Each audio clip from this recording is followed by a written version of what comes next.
Hello students, मैं Santosh Yadav sir एक बार फिर से आप सभी का होली क्रॉस हाई स्कूल की तरफ से हिंदी की इस तासिका में स्वागत करता हूं। छात्रों, इसके पहले कई तासिकाएं हमारी हो चुकी हैं हिंदी की। आज इस तासिका में हम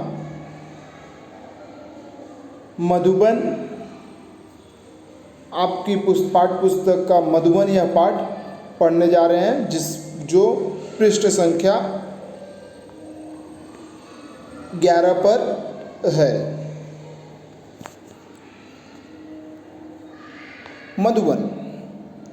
मधुबन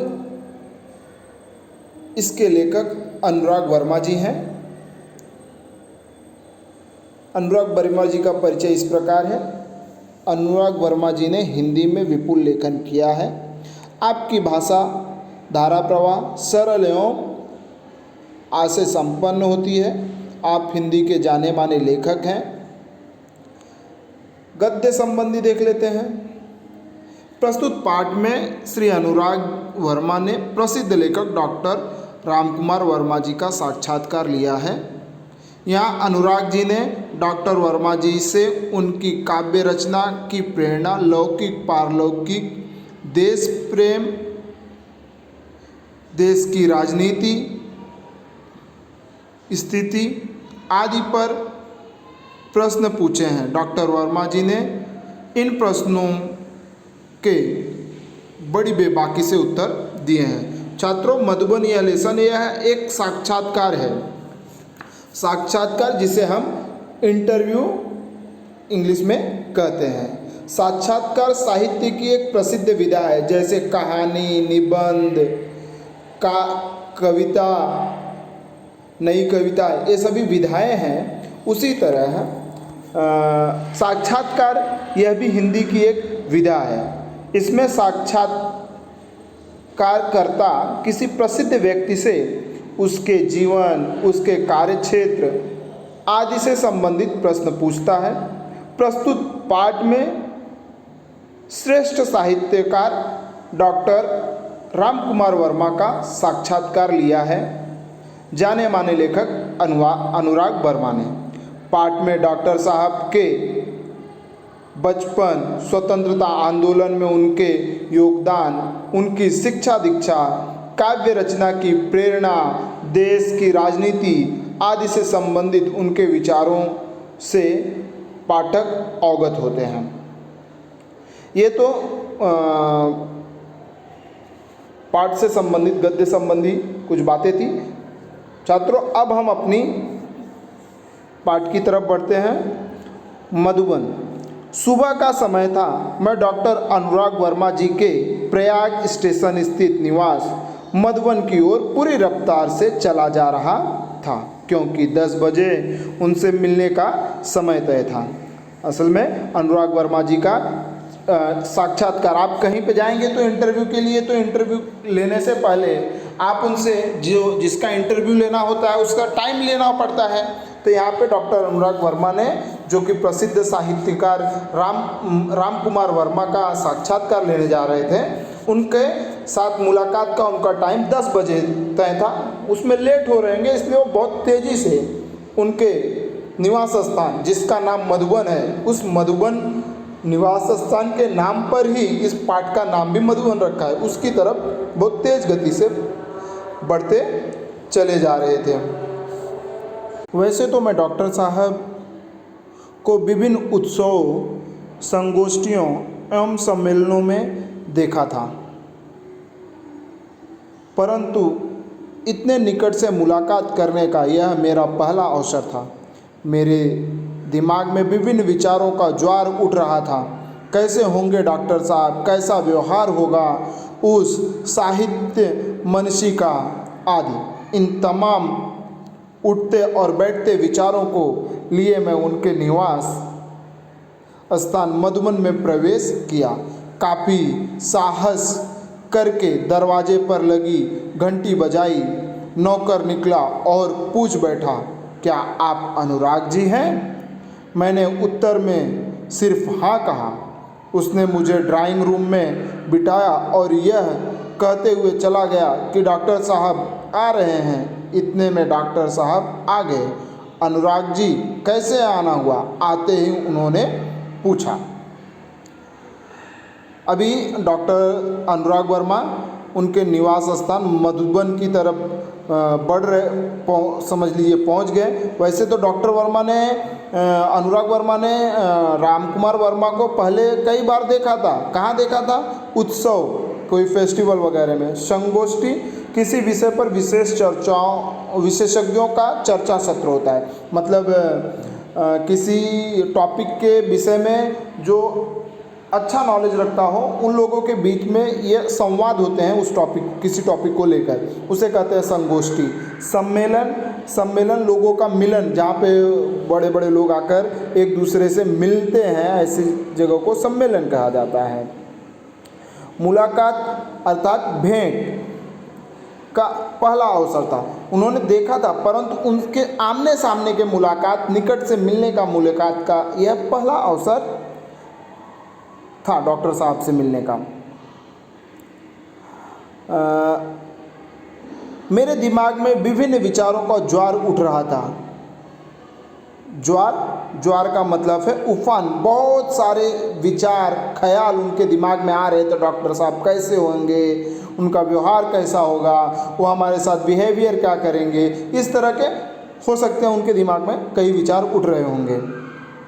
कैसे होंगे डॉक्टर साहब, कैसा व्यवहार होगा, उस साहित्य मनीषी मतलब होता है विद्वान, ज्ञानी का आदि। इन तमाम उठते और बैठते विचारों को लिए मैंने उनके निवास स्थान मधुबन में प्रवेश किया, अर्थात अभी उनके घर पे वे पहुंच गए। काफ़ी साहस मतलब हिम्मत करके दरवाजे पर लगी घंटी बजाई। नौकर निकला और पूछ बैठा, क्या आप अनुराग जी हैं? मैंने उत्तर में सिर्फ हाँ कहा। उसने मुझे ड्राइंग रूम में बिठाया और यह कहते हुए चला गया कि डॉक्टर साहब आ रहे हैं। इतने में डॉक्टर साहब आ गए। अनुराग जी कैसे आना हुआ? आते ही उन्होंने पूछा। मैंने कहा, डॉक्टर साहब कुछ प्रसंग जो आपके जीवन से संबंधित हैं और उनसे आपको जो महत्वपूर्ण प्रेरणाएं मिली हों उसी की जानकारी हेतु आया हूँ। प्रसंग मतलब घटनाएं, आपके जीवन की जो घटनाएं हैं, कोई घटना घट जाती है लोगों से, जिससे लोगों के जीवन में बदलाव हो जाता है, वैसे ही प्रसंग संबंधी जानकारी लेने के लिए उन्होंने बोला बताया। डॉक्टर साहब ने बड़ी सरलता से कहा, अच्छा तो फिर पूछिए क्या पूछना चाहते हैं। पहला प्रश्न उन्होंने पूछा, डॉक्टर साहब काव्य रचना की प्रेरणा आपको कहाँ से और कैसे प्राप्त हुई? इस संदर्भ में कोई ऐसा प्रसंग बताने का कष्ट करें जिसने आपके जीवन के अंतरंग पहलुओं को महत्वपूर्ण मोड़ दिया। अंतरंग पहलुओं, अंदर से, अंदरूनी, भीतर के पहलुओं को। तो ये इनका पहला प्रश्न था। अर्थात इस प्रश्न में उन्होंने पूछा कि आपको कब काव्य रचना अर्थात कविता लिखने की प्रेरणा कहाँ से मिली? इस संदर्भ में आप कोई ऐसी घटना बताइए जहाँ से आपको ये कविता लिखने की प्रेरणा मिली। आगे उत्तर देखते हैं। पहले तो मेरे जीवन में समाज की अंधव्यवस्था के प्रति विद्रोह अपने आप ही उदित हुआ। पुराने समय में समाज में बहुत सारी बुराइयां थीं, बुरी प्रथाएं थी, जिसके कारण लेखक के मन में, लेखक कह रहा है, जिसके कारण मेरे मन में विद्रोह, विरोध की भावना उत्पन्न हुई, उदित मतलब उत्पन्न हुई, बड़ी उठी। सन 1921 में जब मैं केवल 15.5 वर्ष का था, गांधी जी के असहयोग आंदोलन में पारिवारिक एवं सामाजिक व्यवधानों के से संघर्ष करते हुए मैंने भाग लिया। सामाजिक अर्थात सोशल और पारिवारिक, लोग, समाज के लोग, उनके समाज के लोग और उनके परिवार के लोग ये नहीं चाहते थे कि गांधी जी के असहयोग आंदोलन क्या था? किसी को किसी काम में सहयोग न करना। अर्थात यहाँ पे गांधी जी ने यह आंदोलन अंग्रेजों के खिलाफ चलाया था। अंग्रेजों के कार्यों में असहयोग, अर्थात उनकी जो भी नीतियाँ थी उसमें किसी प्रकार का सहयोग न करना, ये गांधी जी का उस समय का असहयोग आंदोलन था। आपने इसे इतिहास में अच्छी तरह से पढ़ा होगा। तो इस आंदोलन में सहभागी होने के समय उन्हें परिवार के लोगों और उनके समाज दोनों उस तरफ से उन्हें विरोध का सामना करना पड़ा। सभी का विरोध करके उन्होंने इसमें भाग लिया। उस समय स्कूल छोड़ने की बात तो सोची भी नहीं जा सकती थी। सही बात है, 15 साल की उम्र अर्थात 9वीं 10वीं में रहे होंगे। उस समय आप स्कूल छोड़ने की बात करेंगे तो माता पिताजी क्या हाल करेंगे आपको मालूम है। तो यहाँ पे उनका भी वही हाल था, लेकिन उन्होंने ऐसा किया। उन्होंने क्या किया आगे देखते हैं। उस समय स्कूल छोड़ने की बात तो सोची भी नहीं जा सकती थी, मगर मध्य प्रदेश के अंतर्गत नरसिंहपुर में मौलाना शौकत अली साहब आए थे और बोले, ये नेता थे उस समय के। तो नरसिंहपुर यह मध्य प्रदेश का एक स्थान है, आज भी नरसिंहपुर के नाम से ही जाना जाता है। गांधी जी ने कहा है, उन्होंने क्या कहा, मौलाना शौकत अली ने बोले कि गांधी जी ने कहा है कि अंग्रेज़ों की तालीम गुलाम बनाने का एक नुस्खा है, अर्थात एक तरीका है। तालीम मतलब शिक्षा।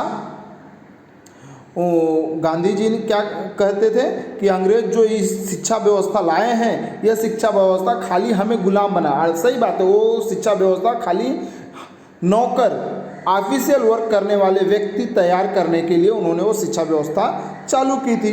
तो ये नुस्खा मतलब एक तरीका है, उपाय है, ऐसा गांधी जी ने कहा। तत्पश्चात आवाज़ तेज करते हुए कहने लगे, अर्थात मौलाना शौकत अली ललकार कर बोले, है कोई माई का लाल जो कह दे कि मैं कल से स्कूल नहीं जाऊंगा।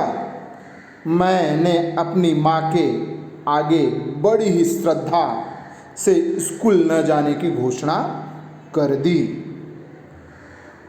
मतलब रामकुमार वर्मा जी ने अपनी माता जी जहाँ जो कि उनके साथ उस सभा में बैठी थी, उनके सामने खड़े होकर और उन्होंने स्कूल न जाने की घोषणा कर दी। सभी लोग बड़े सकते में आ गए। बात भी अजीब थी कि उन दिनों एक डिप्टी कलेक्टर का लड़का विद्रोह कर जाए। अर्थात रामकुमार वर्मा जी के पिताजी उस समय अंग्रेजों के शासन में डिप्टी कलेक्टर थे और उनका लड़का ही अंग्रेजों, जो कि वो अंग्रेजों की नौकरी करते थे और अंग्रेजों के खिलाफ इतने बड़े पद पर रहने वाले व्यक्ति का लड़का और अंग्रेज की नौकरी करने वाला का व्यक्ति का लड़का अगर इस तरह से विद्रोह कर दे तो यह बहुत बड़ी बात थी। तो यहाँ पर उन्होंने उसका विद्रोह कर दिया।